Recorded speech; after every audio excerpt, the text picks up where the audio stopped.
This doesn't just happen every year. The title of the #1 ranked player in a high school recruiting class is a very coveted honor. 9 times out of 10, that honor is strictly reserved for either a quarterback or offensive or defensive lineman. But every now and again, a wide receiver finds themselves as the #1 player in their class, and they end up being game changers. The last wide receiver to be the #1 player ranked in their class was none other than Jeremiah Smith, and we see what he's doing over there at Ohio State. And now let me introduce you guys to this year's #1 rated player. Coming out of the class of 2028, we have 5-star wide receiver Brysen Wright coming out of Mandarin High School in Jacksonville, Florida, standing at 6'3.5", 215 pounds. He is currently ranked as the #1 player in the class of 2028. You heard that right, class of 2028. This kid is going into his sophomore year. Like, he's just starting up his sophomore season. This kid's like 15 years old, and he's 6'3.5", 215 pounds. That doesn't even make any sense. As a freshman, he led Mandarin High School in receiving, catching 31 passes for 646 yards and 8 touchdowns in only 11 games. Now, if you know anything about high school recruiting and you know a little bit about wide receiver recruits, you know this kid's going to only one school. There's only one school that's ever had a chance of getting his signature, and that is none other than the Ohio State Buckeyes. All right, so enough of me talking. Let's see what the #1 player in the class of 2028 is actually looking like on the field. 3, 2, 1. All right, this is getting me hyped because the last wide receiver that we saw come as the #1 player in their class was Jeremiah Smith, and we saw how much of a dog that he was. Now, this kid is equally as talented in my opinion. So, hey, Ohio State might double up. Oh, that's great body control. I know that the footage is super laggy, but that's phenomenal body control right there. Yeah, so far he's showing, thank you, head tap, too easy. He's showing that he's pretty much narrowed it down to about 3 schools. It's either gonna be Florida, Miami, or Ohio State. To me, Ohio State's the only logical answer. Great, that's a phenomenal comeback. Ohio State's the only logical answer. I mean, literally Jeremiah Smith, #1 player in the country, coming out of Florida. That's just phenomenal.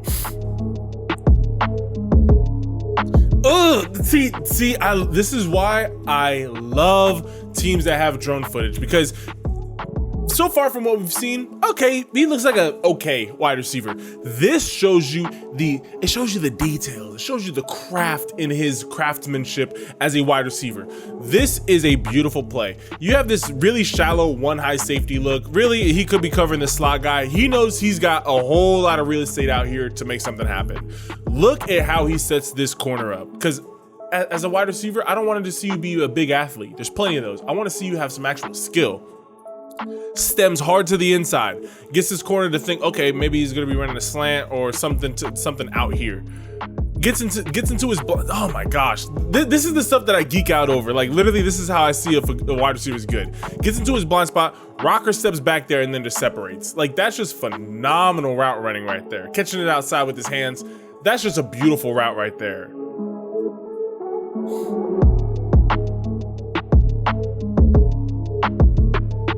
Sits down. See, another thing like this, a lot of lesser talented wide receivers, they're gonna stop coming back to the ball. They're not gonna continue to attack the ball coming downfield. Look at him, boom, just plucks it out of the air like it's effortless. That is elite ball skills right there. That is exactly what you're looking for in a 5-star wide receiver.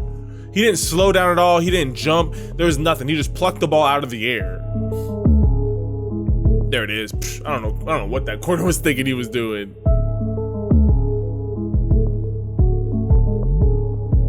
And again, remember, this kid, this is his freshman year highlight tape. Not like he's not a senior. This is what he's looking like as a true freshman.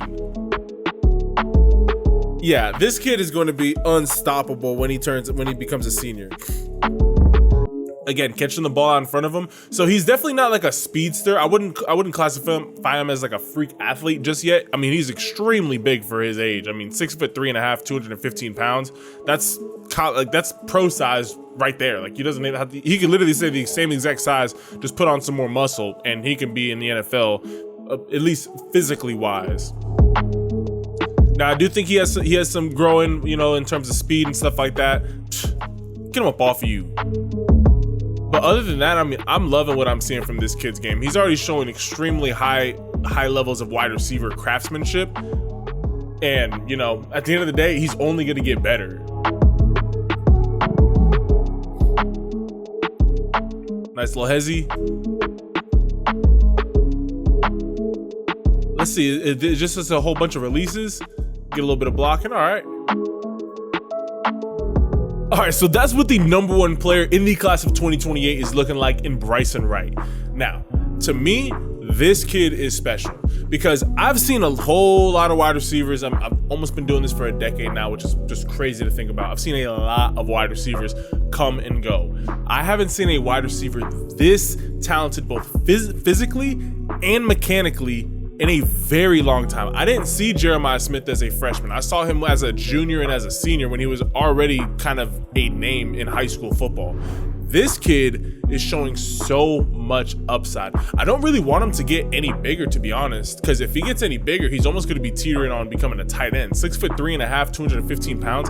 If he hits another growth spurt and becomes 6'5", he's going to turn into more of a Mike Evans type of play style, which, don't get me wrong, Mike Evans has been balling out, tied for Jerry Rice with their most consecutive 1,000-yard seasons. That's not a bad player to be compared to, but I think he has a lot more upside at the frame that he's at now. Really, the number one thing that I want to see from him is just his ability to seamlessly get in and out of his breaks, because he's able to attack the ball at its highest point. He has no problem coming back to the ball and plucking the ball out of the air with his hands. I don't know if you guys understand how hard that is. Like, I want you guys to, if you guys think that that's like easy, go out, run a 12-yard stop with a hard comeback towards the quarterback. And I don't want you to stop running when the ball is being thrown at you. I want you to run and catch the ball through it come, like, run at it, catch it through, and then turn back upfield. Don't stop. Don't chatter your feet. Don't jump. No, run just like he did in his highlight tape. Do that, and tell me how many balls go through your hands, or that you slow down because the ball's coming on you a little bit faster than you realized. That is a very high-level skill to be showing as a true freshman. I'm excited to see what he's looking like, follow his high school journey, because this kid is going to be something special. But comment your thoughts down below on the number one wide receiver in the class of 2028 and the number one player in the class of 2028. To me, this kid, he's got it. The 2028 class is still extremely new. I mean, they just released rankings for all these players just a couple weeks ago, so I still have a lot of time to go through this class. I'm still wrapping up the 2026 class, and still there's a lot of players I haven't covered in that class as well. Comment your thoughts down below on both Brysen Wright and any other players that you guys want me to cover, and I'm gonna make sure that I get to watching as many players as I possibly can. Hey, I love and appreciate all y'all if you made it to this point in the video. Leave this video a like, hit that subscribe button, turn your notifications. If nobody's told you this today, you are absolutely amazing. You're a stud. Keep working hard. Know that that hard work that you're doing is not going unnoticed. Our Father in heaven is seeing all the work that you're doing. Know that it's not going for waste. Know that you're not just wasting your time, that all that consistent hard work, it will pay off. What happens in the shadows will end up coming out to the light. So always remember that. And know that if you're going through a hard time in your life right now, or you just don't really know where to go, know that you can always call upon Jesus Christ. He's my Lord and Savior. He's got me through everything in my life, and I feel like I just live an extremely blessed life because of him. Not saying a perfect life. I'm just extremely thankful for the blessed life that he has provided me. Know that you can have the same exact thing. All you got to do is just accept Jesus Christ as your Lord and Savior. All right, I love and appreciate all y'all, and I will catch you guys in the next video. Ciao.